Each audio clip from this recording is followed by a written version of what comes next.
a day, I live in a dream.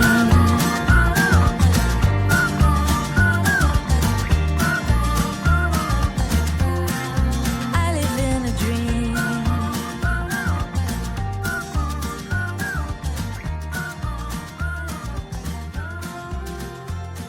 Welcome to Only Trying to Help, the podcast where we try to help you be helpful to other people.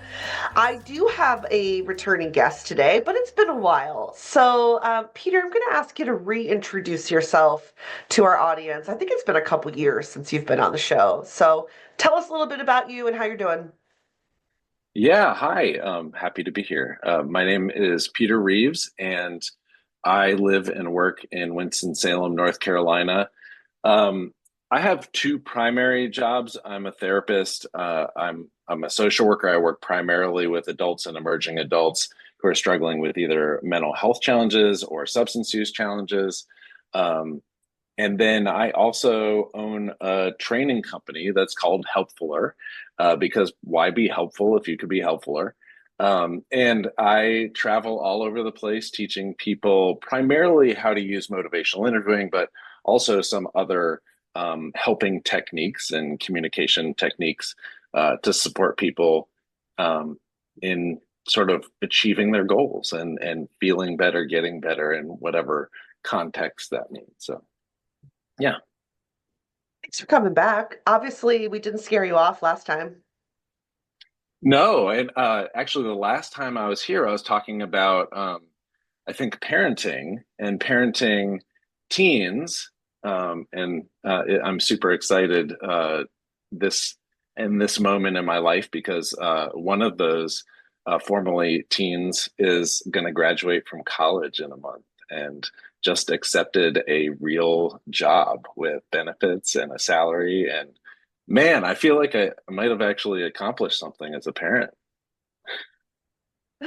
I mean, that's got to give you a little credibility and helpfuller if, like, you've successfully launched a human into adult life. Right. Yeah. Yeah. And I've got three more to go. So yeah, it feels good. Feels like, yeah, I'm so proud of her. I had very little to do with it. Oh, I don't know about that, but I'm gonna let you get away with it because we've got a big topic to cover. So I Okay, can't argue with you about let's that go. right now. Yeah. How um, can I be helpful? yeah, well, I think you can be. I have a feeling this is maybe one of those episodes where we just sort of wrestle with ideas and raise more questions than answers, and I find that fun. And I needed a guest who I could trust to do that with me, and I trust you to just like sit in a place of maybe we don't have answers today, but this was inspired because on a previous episode, I don't even know what we were talking about, but it was some totally unrelated topic. And somebody casually mentioned how we need to be breaking rules now, that the way the world is going, particularly things that we are experiencing in the United States, it feels like a time in the world where the right thing to do or the helpful thing to do is sort of these like acts of rebellion or breaking rules or doing things that maybe feel a little risky or I don't know, some might say, Mm. naughty or whatever. Well, however Like that looks. unprecedented times call for an unprecedented response, and the old strategies just don't apply. Yeah. Yes. And at the time that it came up, we were supposed to be focused on some other topic. So I like just couldn't follow that path. And Mhm. I remember thinking, we do need to circle back to that. Like, this is a podcast about being helpful. And are there times when the thing to do to be helpful might be something that could actually get you in some trouble? Um, we talk about good trouble sometimes in the United States. Yeah. Might there be times when doing the thing that maybe your parents or your local police officer might not want you to do is actually the right thing to do or the helpful thing to do? And what do we do with those moments? Like, how do we face those moments? And I needed a guest who could sit in the murkiness of that with me. And I thought that we're the person for this conversation. So thanks for being willing to do that. I'm honored. Yeah. Well, you put out the bat signal. I'm going to respond. So I think the trust is bi-directional in that way. Well, thanks. I have to confess that I used to like live by this policy that I don't think applies anymore. And I remember throughout my young adult years like saying this out loud to people, but the policy was you follow the rules, and even if you think the rules are stupid, you follow them while you try to change them, but you have to follow them until you change them. And I was always really proud of that policy. Like that just made so much sense to me. Like you might not Mhm. like the rules in your university, follow them, but also try to change them. You might not like your workplace policies, follow them until you can change them. And I think these are unprecedented times when maybe that's not working anymore.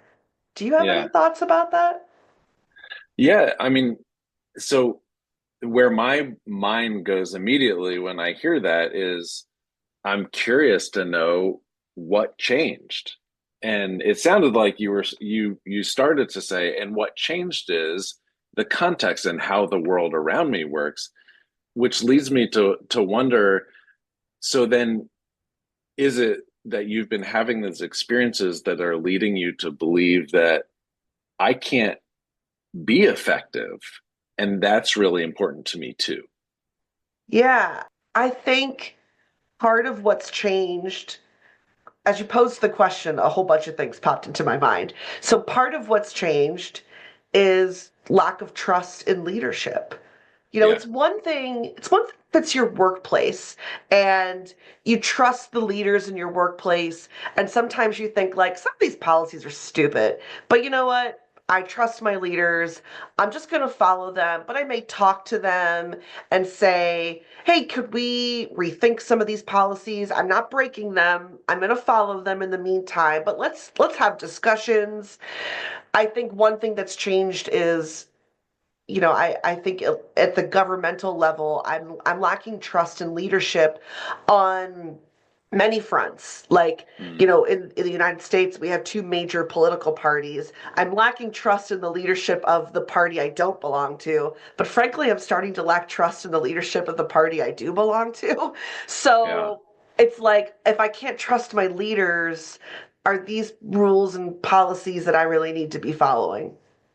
Well, and in your workplace analogy, and clearly you were describing a workplace where you trusted the leaders, and I'm aware that there are probably listeners that work in places where like, "Oh, that might be nice," but it sounded like in that scenario you felt like there was some trust and feeling like there's a process for a reason, but there was also a sense that you had some degree of influence. Yeah. It sounded like you understood it was right size, that you weren't another CEO, but that you could say, "Hey, I'm wondering about this," and that would at least be heard and influence some discussions or thinking. And it sounds like right now the process that you have is vote or write people or call people or show up, let your voice be heard in different ways, and you're not sure if that's gonna make a difference right now. Yes, I think that's a big shift. And I think I'm going to say the same thing, but you've made me think of it like a wording I could use that's a little different, which is my policy used to be follow the rules until you can change them, but that only works if you believe you can change them. Yes, right. Yeah, and now it feels like a runaway train with no brakes. Oof. Yeah, it sure So does. now what? So now what? And again, maybe we don't have the answer to that. But it is causing a lot of questions of like, can I still rely on my old policy? I'm thinking I can't. Yeah. And I think that's the thing that you're feeling, that I'm feeling, that the person who raised this question is feeling, is this shift in where reality is with regard to our potentially competing values. And so, these values of safety and security and stability, and then values of here's what I hope and want and believe in for the world and for myself and for the people I love. And so how can I exist in the middle of that in this changing world? Hmm. And I'll bet other people have faced this long before we are having this conversation. I mean, I'll bet Yeah, people have faced this in so many ways in their lives. Um, and so, folks listening, even if you're not feeling particularly activated by changes in the United States right now, I'm surprised by that. But if you're not, if you're not feeling touched by those things or activated, I'll bet this question or this dilemma has resonated with you at some point. It's come up in sure. your life at some point. Yeah.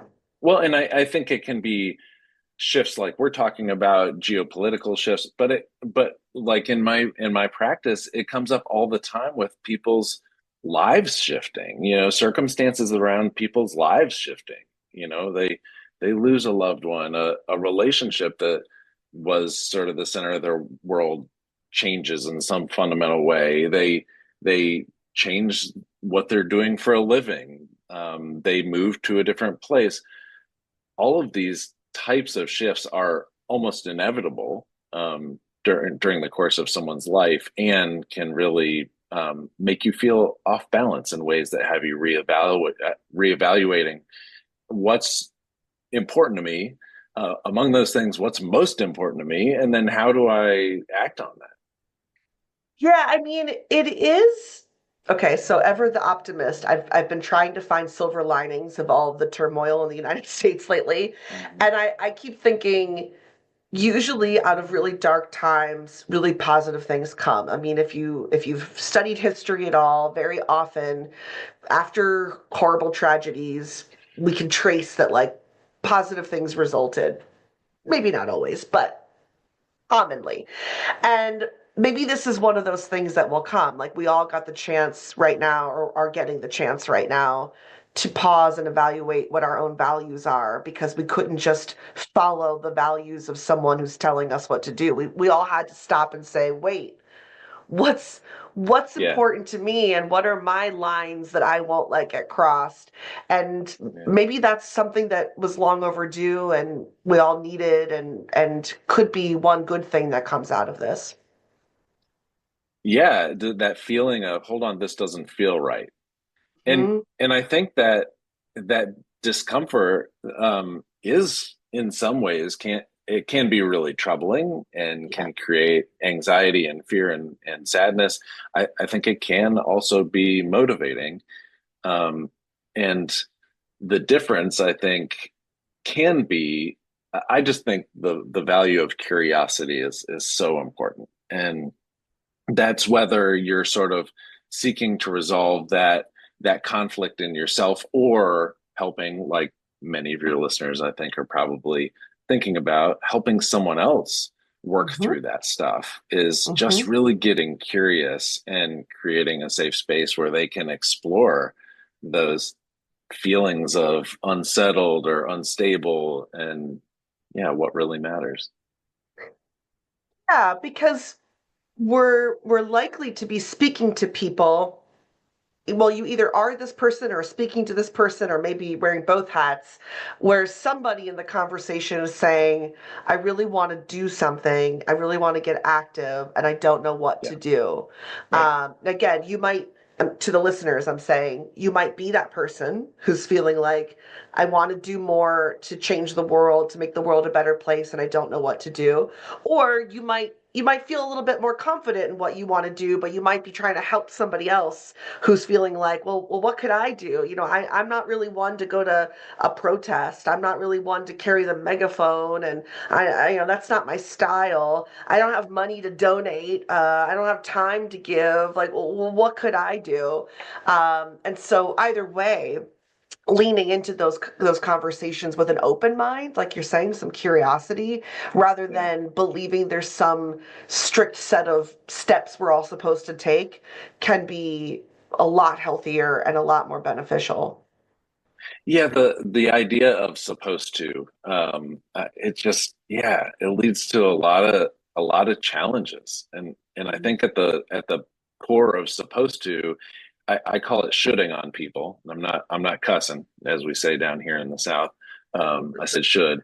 but shooting on people, and the goal of whether it's you're shooting on other people or you're shooting on yourself is this idea that ultimately shame is a motivator. Yeah. And I don't know, so it just feels like more often than not, shame gets us stuck and makes us focus on the things that aren't working inside us. And yeah, are it's tough. Yeah. Yeah. It makes me think of an example. A couple days ago, there was this National Day of Action across the United Right. States. All sorts of people were taking it to the streets. I live in Philadelphia. I was out there. Friends of mine were out there marching to show our dissatisfaction with our government right now. And a friend of mine who's in a new relationship said, the guy I'm seeing is not coming to the day of action. And I think that's a super big red flag, is what my friend said. And Mm, was like looking down on this person for not coming to the march.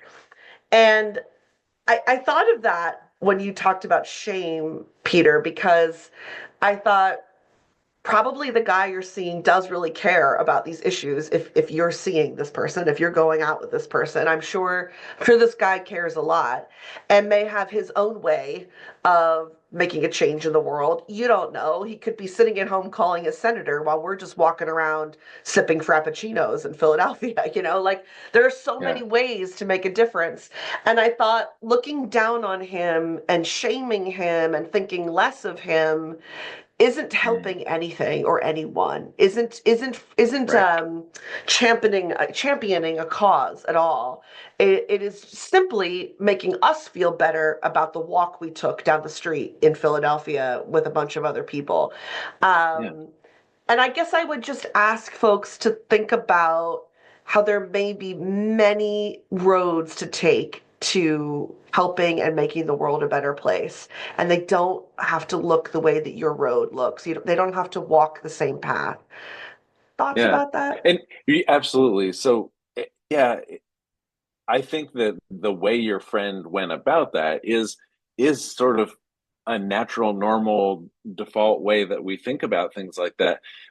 The beauty of, I think, this idea of being helpful, if someone could sit with her or if she could press pause and think, what is it that I really want here? If it's I want this person to join me in this activity, communicating that in that way is unlikely to lead to that person, right? They're more likely to dig into um, their reasons for not, and we don't yet know what those are. I don't, not based on that story. So I'm curious. There's something for this person that was equally and at least a fraction of a little tiny bit more important than being out there, and I'm curious to what as to what that is. And Yeah. so I'll self-disclose that Saturday I had some intention to do the same. Um, and I was home with my two youngest kids, and one of my kids is having some challenges with a chronic illness, and I uh it came down to evaluating how possible was this gonna be for Hmm. my kids to go out there and do that. And I really wanted them to be a part of it. I wanted them to see it. I want them to believe that the people have power and that using our voices is helpful and important. I think that would have been a really great experience for them. And a competing value for me in that moment was the safety and well-being of my child. And I don't think that we could have done it, in a way that would have been ultimately beneficial. And so I when I lose focus on the well, it's ambivalence, right? The feeling both ways at once, when I lose sight of the part about the well-being of my kid and I think about, man, I didn't show up. When you said I was out there, there was a tinge of shame in me. I felt disappointed in myself. But when I ask myself why and I'm curious, I can say, well, yeah, that's really important too. Mhm. And so I think that in these times when we're thinking, what do I want to do? How do I want to show up? How do I want to shape the world I'm in? These are big questions. It's, I think, one of the most helpful exercises is really thinking about what are the things at their core, boil it down to the lowest common denominator. What are the values that are most important to Yeah. Yeah. What are the values that are most important to me? And understanding that there are going to be times where your values may feel like they're competing or in conflict, and it's there may be no easy answer. There will be days when it just feels like a lose-lose situation. There will be days where it feels like one of my major core values is going to kind of lose in this me? Yeah, moment, and they're just those times. I guess they're just a part of life. yeah, it's so true. Yeah. And I think especially in times when we feel like our foundation is shifted and we don't have that stability that we were talking about earlier. Yeah. Yeah, yeah. And you also raised the question, or I guess you were naming that there often comes a time in life where we start to wonder, how do I want to change the world around me? Mhm. And it's not just about like in what ways do I want the world to look different, but it's also a question of like what tools do I have? And some people do have time as a tool. Like I was free Sure. Saturday. So like I had the time. Some people have money as a tool for change, Yes. and they can write big checks that make a big difference. And some people have access to university research and libraries to get data to support arguments that not everybody has. Like, I mean, since I'm no longer affiliated with a university, I really have missed like the ability to just go onto the university library website and get good Yeah. data. And Right. like what a privilege it is in this world when you have access to that data that the rest of us can't even get our hands on without spending a lot of money. Um, so I think there are a lot of ways to change the world. I think writing is a way to change the world. I think creating art changes the world. I think doing research changes the world. Marching and protesting changes the world. Writing big Yeah. checks, unfortunately, can change the world. I mean, I Yeah. wish that weren't Yeah. part of it, but it is. Um, so when you ask, when people ask themselves the question, how do I want to change the world around me? I think they're asking two questions. It's really like, what change do I want to see? And how do I want to affect that change with the tools that I have? And one person's tools are just different than another person's tools. 100%. Yeah. And yeah, I thought about Saturday was going to be a really hot day. And I thought about, what will be the role of my kids in this other than um, observers and learners. And I thought, man, one thing they could do is we could bring a rolling cooler full of cold water. And, they could take action by supporting the people who are using their voice. It's huge. Uh, Yeah. yeah, it's a Yeah. little bite-sized chunks. I mean, I don't know that that's bite size. I mean, if you bring a cooler full of water and you hand out 24 bottles of water, you directly helped 24 people be able to stay out there on a hot day. Yep, That's more than somebody who just stood by and took pictures, you know? sure. Yeah. Yeah. I mean, not that it's a competition, but I'm just saying it may not be so bite size. Well, but you raise a good point, and I think that internally, some of the paralysis that we feel is it can feel like a competition. Yes. Yeah, and so we are judging ourselves about, am I doing enough? I think a lot of people are in that feeling that right now. Yes. I've gone through this a lot where it's not. it's not just, am I doing enough because I just watched somebody else who I know well, like take some really major direct action, and I'm thinking, wow, I've never done anything like that. The comparison. Yeah. Yeah, like, okay, maybe I marched, good for me, but like that person did something really big.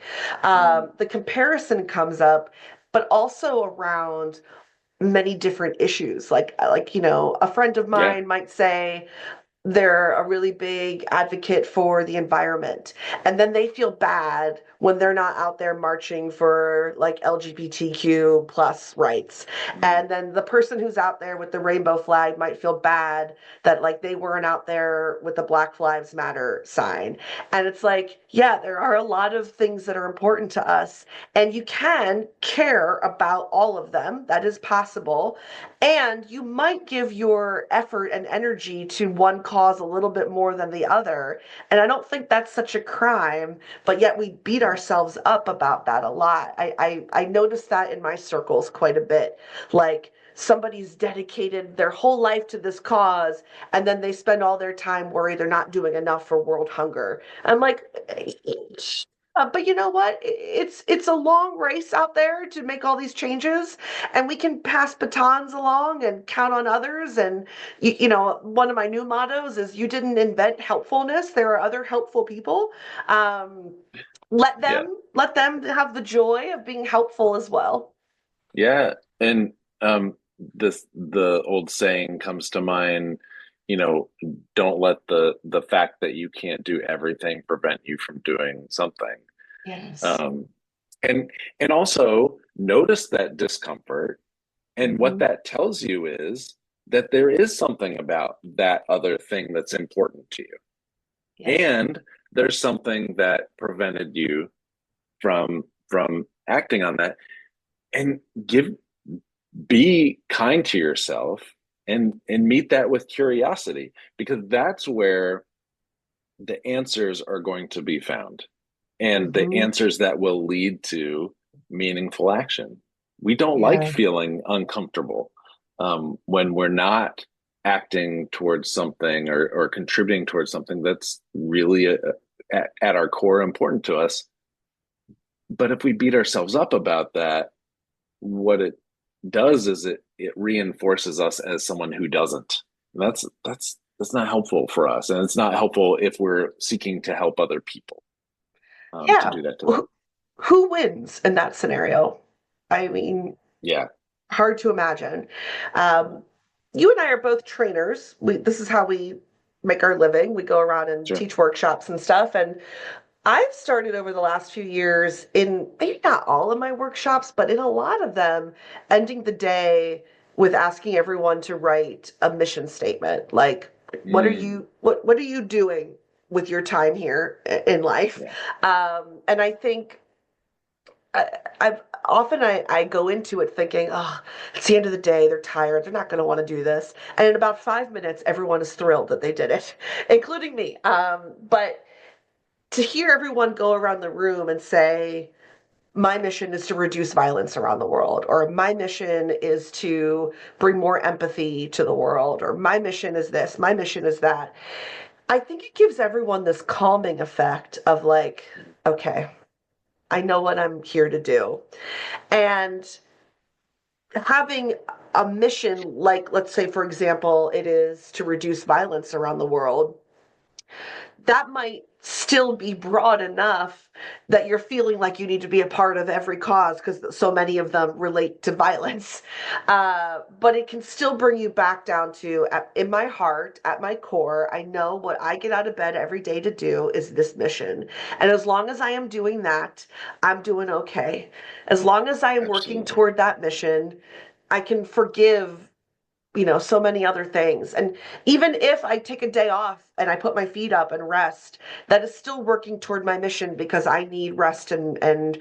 restoration. And I'd like to help everybody kind of come to like a statement that you can lean on and say, here's what I'm on this earth to do.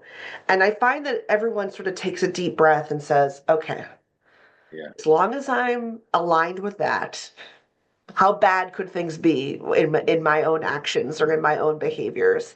Yeah. I might encourage the listeners to think about that. Yeah, and I think what's so great about what you're doing there is inviting people to identify their focus. And really what we've been talking about is when you really tap into the core of who you are and what's important to you, what is the thing? Because we oftentimes think we can take on a million things at once, and it's just a fallacy. We do need to be focused to be effective. And I think that specificity is the antidote to overwhelm, and so many of us are feeling overwhelmed right now. And Yeah. so, that old adage, how do you eat an elephant? One bite at a time. When you're feeling overwhelmed, when you're feeling a lack of confidence, oftentimes breaking something down to one little step is Mhm. so helpful. And I know a part of my background is that I hiked the Appalachian Trail, which is 2,200 miles from Georgia to Maine, or 5 million steps. And when oftentimes I'm talking to people about that, they're like, "Whoa!" Like it's overwhelming to even think about that. Um, and it literally is one step at a time. And Mhm. before you know it, you're approaching the final mountain and going, "Oh man, part of me really wants this to be over, and part of me never wants this to end." There's that ambivalence again. But yeah, I love what you're suggesting there is why don't we take a moment in this unprecedented time and give ourselves a little bit of space to wonder what's my mission statement? Yeah. Yeah. I think so. And I think the mission statement's helpful. And I think hearing about other people's mission statements, that's also helpful Ah, yeah, because like I do have some friends whose mission statements cover areas that like I think are important, but they're not really my mission. And yeah, and so it comforts me to know like, okay, Jen is out there doing that. Whew. yes, I yes, trust Jen. Jen will handle those things because it's not yeah, in my mission statement. I yeah, still I still think those things are important. And when Jen needs a $20 donation, I got her. When she needs a signature on something, I'm there. But I'm gonna let her have that mission and I'm gonna take care of mine. And I'm just gonna trust that my buddy Jen is handling, X, Y, or Z. yeah. And it's not that I'm like excusing myself, like I don't have to worry about it. It's more like it's okay for me to stay focused on my mission because I trust the people out there who are picking up the other ones. Yeah. There are other cogs in this machine. Yeah. Good Yeah. ones, really good ones. And Yeah. I want to say to the folks out there who believe they have to be the leader of everything and they have to, lead every charge and they have to conquer every mission out there, that like there is something a little arrogant about believing like no one else can do it but you. Like Mm, other people out there are capable. Let them carry some flags so you don't have to carry them all. absolutely. And what a relief it is when you can embrace that. Yeah. Yeah. Yeah. There's nothing selfish about securing your own oxygen mask before you help others. And yeah, Yeah, it's true. There's nothing selfish about securing your own oxygen mask, and there's nothing wrong with honoring your mission first yeah, before you help somebody else with theirs. yeah, Um, because friends of mine will come to me and say, "Hey, I really care about this cause," and I'll say, "Yeah, important cause. It's not exactly my mission. I care about your cause too. I will be backup for you. Like I can support you, but it doesn't have to become my mission. They don't all have to become my mission." absolutely. Yeah. Yeah. I think we did what we said we were going to do. We probably raised more questions than answers. Yeah. Um, I do think you helped me a lot right at the beginning, Peter, with clarifying what's changed about my old policy of follow the rules until you can change the rules. I think that does die when you don't believe you can change the rules so easily. So that's creating a lot more confusion in the world. And so I feel clearer about why I'm confused. Yeah, and you're not alone. I think, Yeah. and a lot of us are, it's a moment of stepping back and saying, okay, so that way isn't going to work anymore for me. How am I going to move Yeah. forward? Yeah. Yeah. It also helps me answer, you and I both have friends who live around the world. Many of them have asked me, how come Americans aren't in the streets every day? Like, how come they're not, marching constantly? And I haven't had good answers for that, except that I feel like we need a leader. I feel like we need somebody to rally us. And now it's becoming clearer that, like, it's hard to get active in March when you don't believe it will make much of a difference. And I think that's what we're dealing with is a little bit of like, I'm not sure it will work. I don't know if we believe right now. I don't know. Yeah, and I think sometimes we it can build because we can see other people are feeling and experiencing similar things, and Yeah. then we don't feel so alone in it. But right now, I think a lot of people do feel really alone and scared and confused. Yeah. Yeah. I still think what we've accomplished here could be helpful to hear two people say, like, there's some good reason to be confused and to be wondering what are we up to. And folks, I think Peter and I are asking everyone to just take a pause and clarify what's important to you. Yeah, Um, Thanks yeah, for doing this. absolutely. Thanks for asking me. I hope next time we get together, it's not on Zoom. And maybe we could talk about happier things. Let's do it. Okay. Thanks, Peter.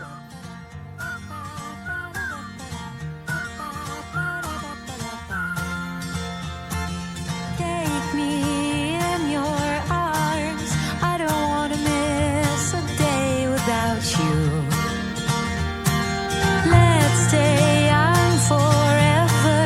There is nothing we can't do. And nothing can break us apart when we're together.